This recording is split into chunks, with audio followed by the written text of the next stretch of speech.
Thank you very much, David.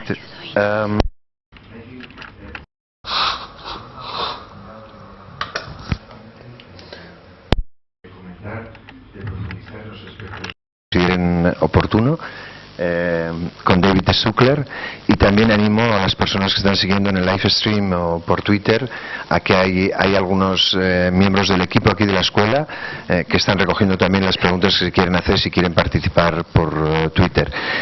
Yo no me gustaría, aunque sea muy breve, decir que bueno, ahí está la tesis que no solamente David Zuckler, sino otros colegas también, como Martin McKee, el Grupo de Londres, están trabajando en los distintos países europeos, o estamos, y que yo le quiero agradecer de nuevo el impulso que a esta investigación en políticas de salud y poner la evidencia al servicio de los cambios en las políticas has hecho, David. O sea que es un placer de nuevo.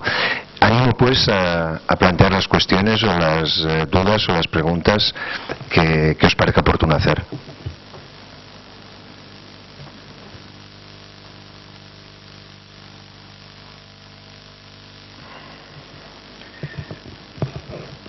Si os parece, empezamos aquí con la sala. Antes de ir a preguntas que puedan llegar. Sí, por favor, David.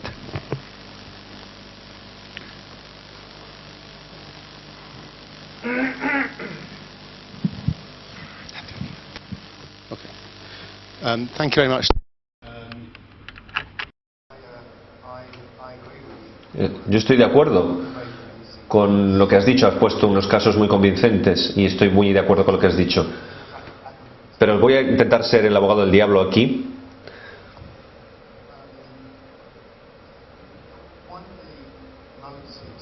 Uno de los motivos de los paquetes de austeridad no es porque el gobierno quiera necesariamente imponer austeridad. Creo que hay tres objetivos posibles. Uno es que ya no hay acceso a los préstamos. Por tanto, no tiene otro remedio. Tiene que recortar porque no hay préstamos. El segundo,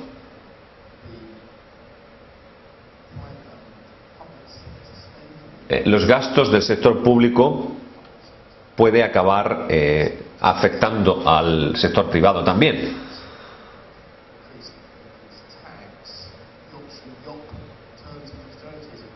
Se dice que la alternativa a la austeridad es aumentar los impuestos, y esto acaba teniendo una repercusión en el gasto privado. El consumo privado reduce los incentivos para trabajar, etcétera.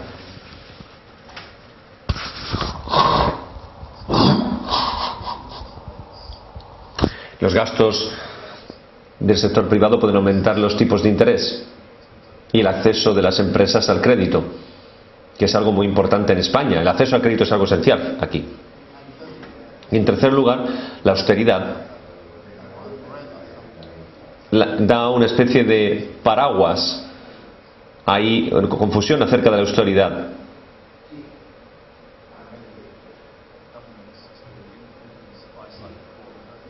Es un gran momento para reformar cuando en otros momentos no les dejaría, no estaría permitido.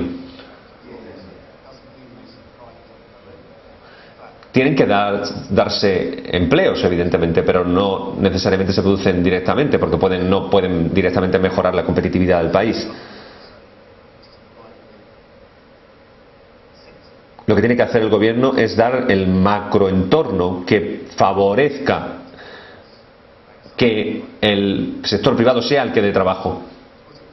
Es decir, muchos jóvenes en España, su ambición es convertirse en funcionarios, no convertirse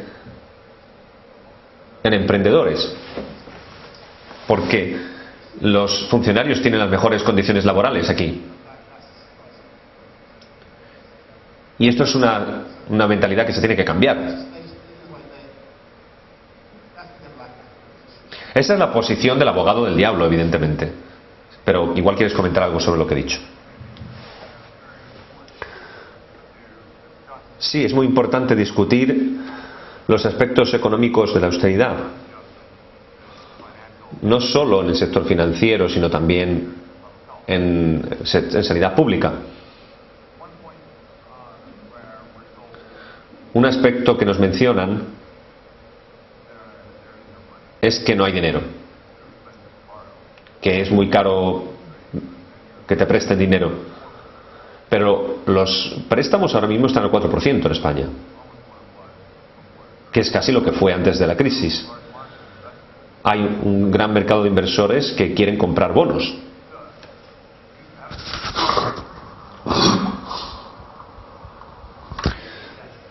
Por tanto, lo importante es mantener la deuda en estado sostenible.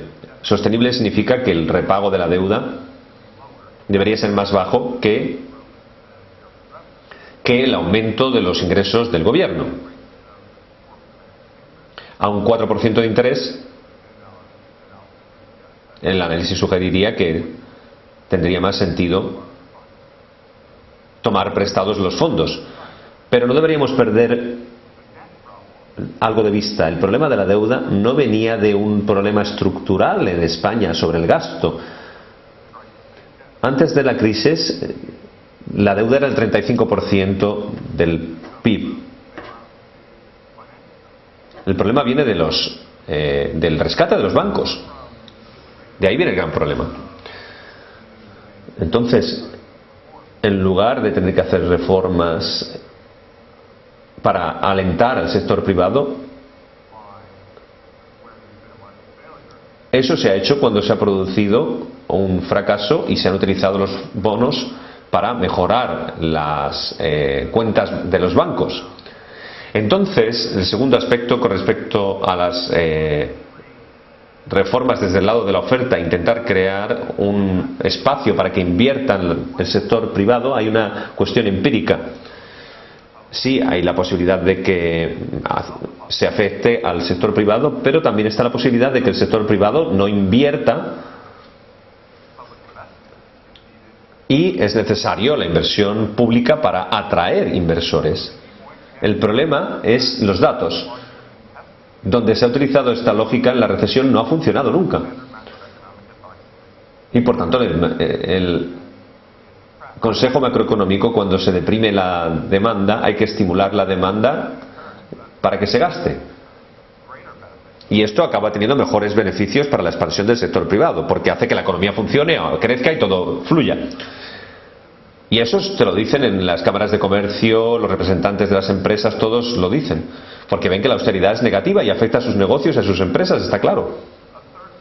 Y el tercer punto, sobre el Fondo Monetario Internacional, hay que decir que vino hace poco a España y que dijo que se redujeran los salarios porque así sería más fácil despedir a la gente.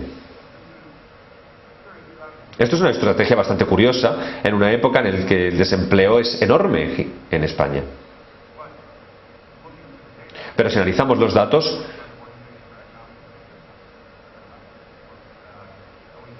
pensamos en la OCDE, que dice que no hay una fuerte relación entre desempleo y protección del empleo.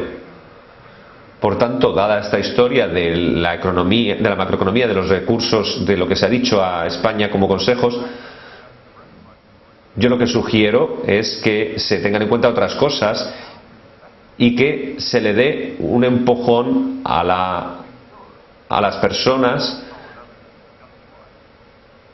pensando en qué es lo que sí está aprobado, y los datos que he dado aquí son claros al respecto. Bueno, lo que estoy siguiendo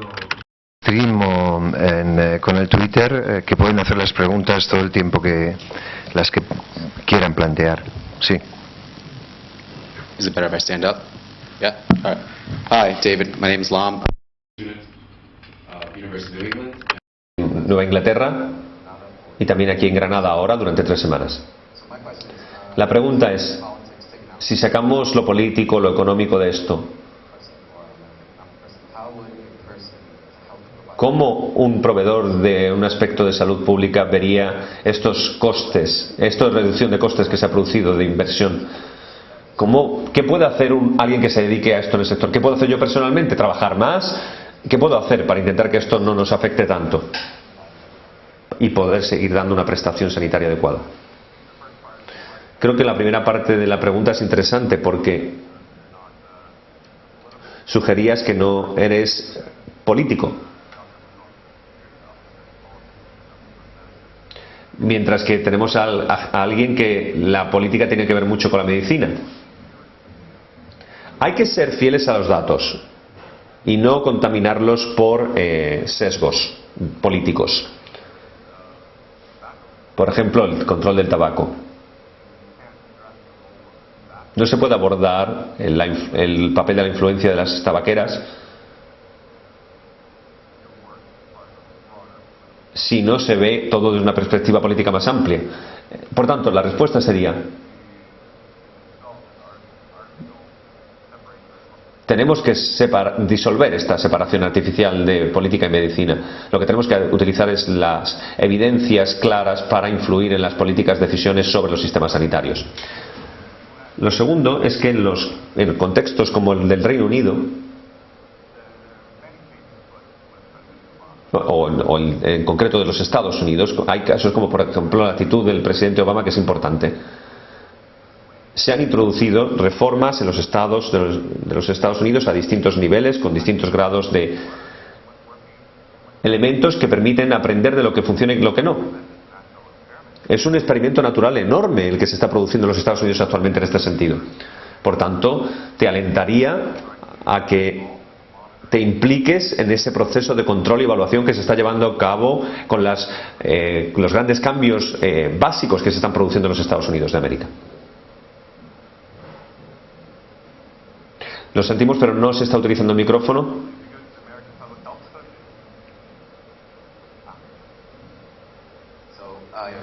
Sí, entonces yo, como una persona sin mucha importancia, ¿qué puedo hacer? Pero también, si pensamos por ejemplo a una escala más grande, ¿qué puede hacer alguien que me represente como mi congresista? Sí, pero bueno, la nación es una suma de pequeñas personas, es necesario formar lobbies, hay que ser voces de la sanidad pública.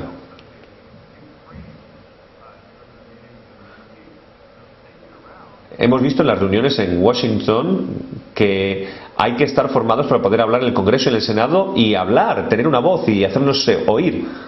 Porque hay que influir a esos representantes políticos para que luego ellos a su vez tomen las medidas. Y hay que darles todas las pruebas que tengamos, las evidencias clínicas que tengamos. Y la Asociación de Escuelas Europeas de Salud Pública va a aprender mucho de lo que está sucediendo en Estados Unidos en este sentido, y están interesados en saber qué es lo que se está haciendo. Francisco García, trabajo aquí en la escuela. Muchas gracias por tu trabajo y muchas gracias por estar aquí. Pero sí que me gustaría, aprovechando que hay mucha gente y que tú estás aquí también, dar un paso más a esta discusión.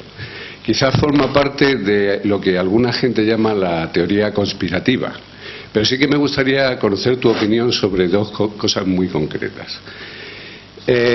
Mucha gente pensamos que alguna gente u otra gente nunca desaprovechará una buena crisis como esta para hacer un asalto al universalismo, hacer un asalto a los estados de bienestar y tratar de introducir pues masas de privatización en servicios públicos. Hay gente que discute mucho esta teoría, pero desde mi punto de vista lo que está sucediendo en Europa, sobre todo en salud, tiene un componente muy importante de esto. Es decir, hay una serie de sectores que están aprovechando una crisis económica para avanzar en la privatización de la salud o de los servicios de salud en Europa. Al mismo tiempo que uno está viviendo, como tú comentabas ahora, y por eso me ha surgido la pregunta, que en sitios como, por ejemplo, América o las Américas, tanto en Estados Unidos como en el resto de los países, está habiendo un movimiento de acercamiento desde lo que fue la privatización absoluta o casi absoluta de la sanidad hacia, digamos, medidas para aumentar la protección social. Esto está ocurriendo en casi todos los países de Latinoamérica e incluso en Estados Unidos. Eso está creando una pregunta que es lo que yo te quiero hacer ahora, que es la viabilidad de la protección social, los servicios de salud universales, etcétera, etcétera, en un contexto en el que además a nivel mundial la Organización Mundial de la Salud se ha inventado un mantra que es el de la cobertura universal en salud. Y yo cada vez que oigo hablar de esto me parece muy bien, pero si tenemos problemas en países pequeños en Europa, ¿cómo se hace cobertura universal en salud en China o en la India? Es decir, ¿cuál es el...? Y la pregunta es esa, es decir, independientemente de lo que estamos hablando, de la teoría conspirativa, de la austeridad que mata, pero hay países que no tienen austeridad, han vivido siempre en esa austeridad. ¿Cómo ves tú la viabilidad de los estados de bienestar y del universalismo y la protección social?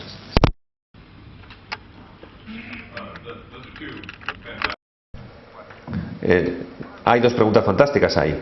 La primera,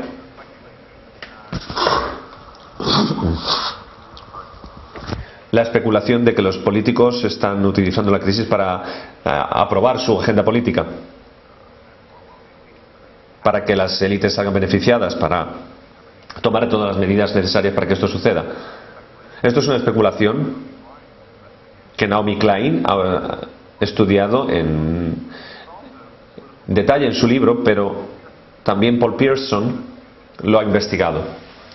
Y es una ventana de oportunidad clarísima para aplicar grandes reformas que de otro modo no se permitirían. Esa oportunidad se ha utilizado para cosas distintas, a veces para aumentar la economía y otras para reducirla, pero bueno, si, como vemos ahora, la austeridad no resuelve los problemas de la deuda y está reduciendo la recuperación económica, ¿qué otra cosa puede haber aparte de ideología ahí? Si volvemos a la segunda pregunta importante, a veces cuando hablamos de la sanidad lo vemos como una contención del coste, sobre todo en los Estados Unidos, que tiene un sistema muy orientado al mercado privado. Creo que tenemos que seguir un debate profundo acerca de esto y darnos cuenta de que la salud pública es productiva, es un motor de productividad. Hay evidencias en este sentido. Invertir en sanidad y en salud tiene unas compensaciones enormes para el crecimiento económico. Este es el mensaje que hay que enviar a toda la comunidad y a todos los debates que se produzcan en este sentido. Volvemos entonces a esa cobertura universal que mencionábamos.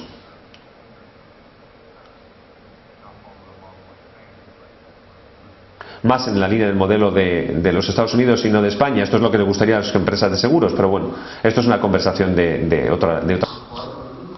Si vemos la parte sociológica, por ejemplo, estos aspectos se me viene a la cabeza, por ejemplo, cuando vi el título del libro en inglés, The Body Economic. A lo mejor esto tiene un elemento de biopolítica o de control de la sociedad.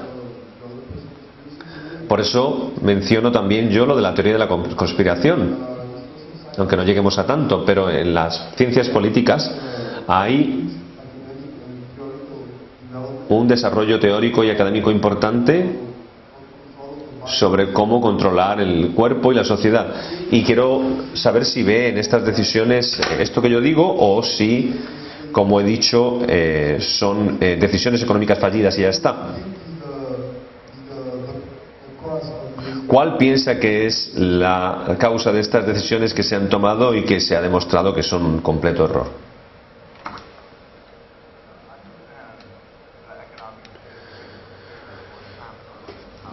Cuando analizamos esto hay que pensar en el poder y en la política, sobre todo ahora que las evidencias son claras de que no funciona. En la economía política tenemos que pensar quién gana y quién pierde.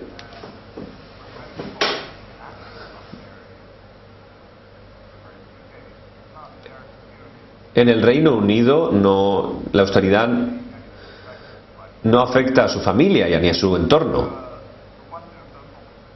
sino a otros. La cuestión del control social en la austeridad es más difícil de abordar con datos.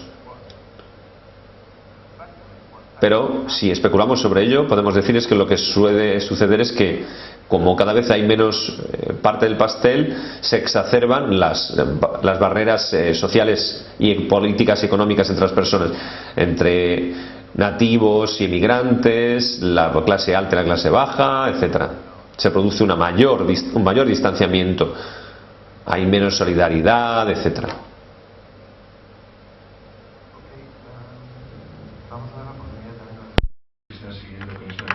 Plantear alguna cuestión. Ana, Herminia, ¿tenéis alguna para plantear? Sí, dales el...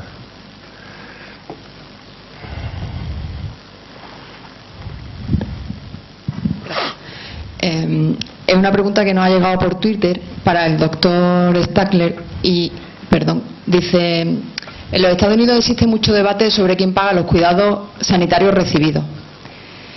Pero ¿por qué no hay más debate sobre por qué cuesta tanto y con resultados en salud inferiores a España o a otros países con sanidad pública?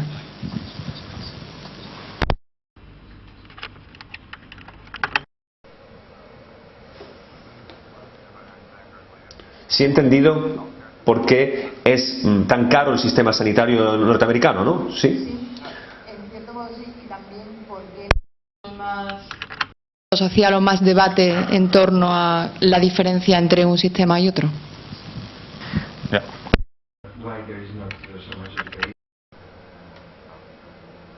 Yes, what I just said, yeah.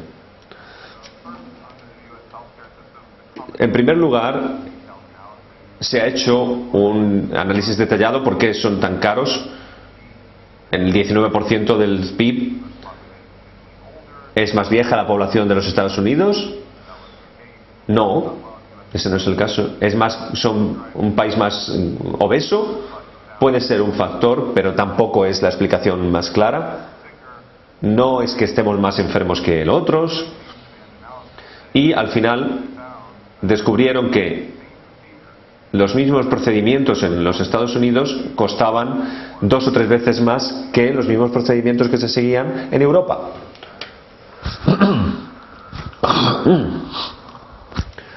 Médicos, farmacéuticos, empresas farmacéuticas. Había diferencias de beneficios en ello, y en este sentido esta es una de las razones por las que los gastos son tan caros en los Estados Unidos. Hay también una discusión en España, un debate sobre si la propiedad de los hospitales tiene que privatizarse o no, si los servicios hay que contratarlos fuera al sector privado, etcétera. Y vamos a empezar a afrontar una serie de evidencias al respecto. Por ejemplo, hicimos un estudio en Italia en que en principios de los 90 se produjeron contrataciones con el sector privado. Fue un experimento nacional porque distintas zonas tenían distintos grados de contratación de estos servicios, y hemos visto que cuanto más profundizaron en ellos, cuanto más se privatizó, el progreso fue menor en obtener un buen rendimiento sanitario. Por ejemplo, la mortalidad evitable, se ha analizado este factor, y los resultados, como digo, variaban en función de esto, del grado de implicación.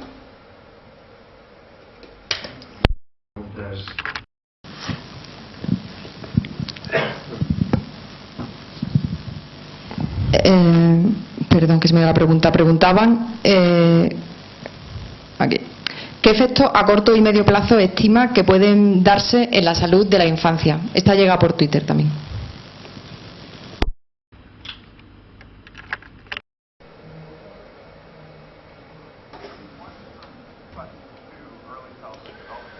Evidentemente, para los programas de desarrollo temprano infantil hay un impacto claro. Hay investigaciones en los Estados Unidos que explica esto.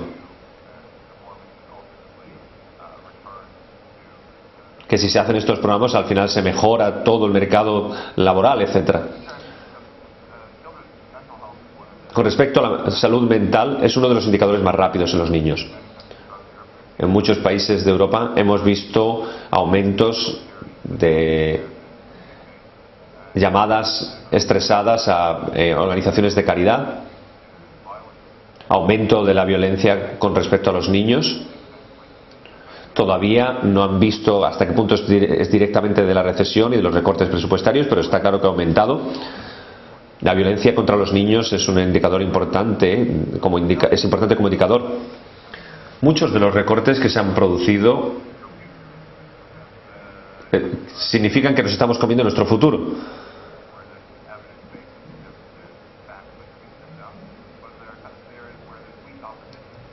hay poca oposición en algunas zonas. Normalmente se concentran los recortes primero en las personas discapacitadas y todo este tipo de cosas, donde hay poca oposición, poca manifestación pública de desacuerdo.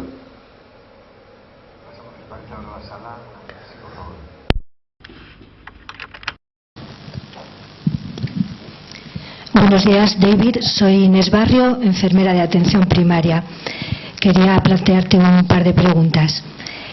La primera es que después de escuchar los datos, los 3 ejemplos tan claros de cómo la austeridad no ayuda al desarrollo económico, a la superación económica, me gustaría preguntarte si no crees que los gobiernos que aún así, conociendo estos datos, conociendo que la austeridad no ayuda, son conscientes de estos datos, saben que las decisiones de recorte, de austeridad, no sirven para nada, pero que les da igual, que sería una circunstancia diferente, pero ellos seguirían tomando las mismas decisiones porque los objetivos que pretenden son otros. Privatización, concentración de poder en las finanzas, etcétera. Y la segunda pregunta es si en este tipo de medidas de recorte, pues no hay un área de recortes en salud que sí que podría estar justificada, que son aquellas técnicas o medidas sanitarias que no están apoyadas en evidencia científica y que se han ido ofreciendo a la población por dar por política, por resultar complacientes con una población para ganar votos. Gracias.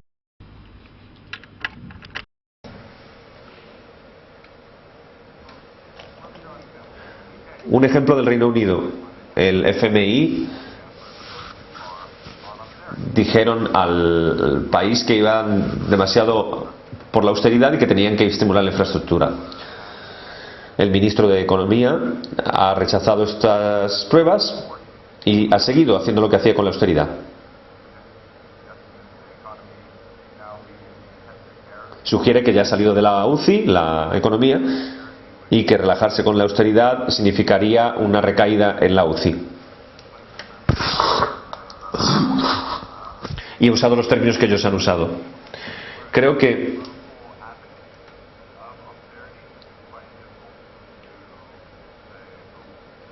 es difícil que los que estaban a favor de la austeridad digan, uy, nos hemos equivocado. Eso es una pena. Lo que estamos viendo es, por ejemplo, en España hay discusiones que dicen, utilizamos una combinación, un poco de austeridad, un poco de estímulo.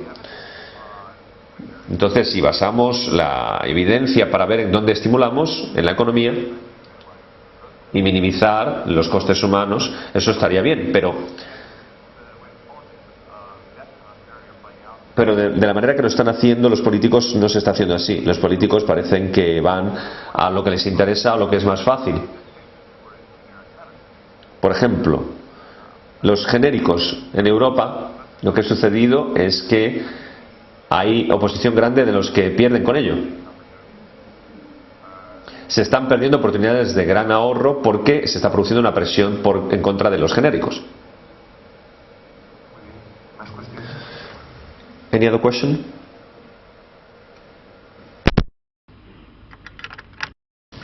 Nos vamos en paralelo.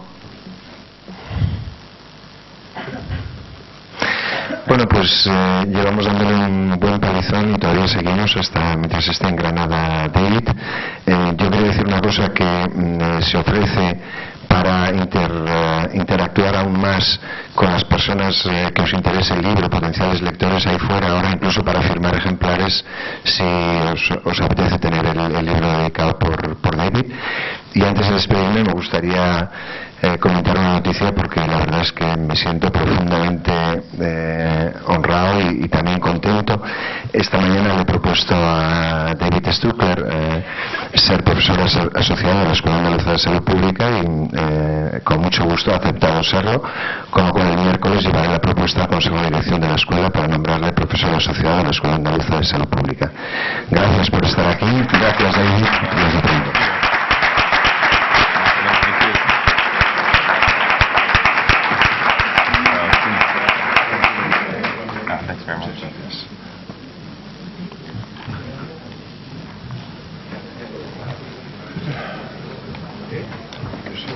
necessary in English. Trying to think. Natural.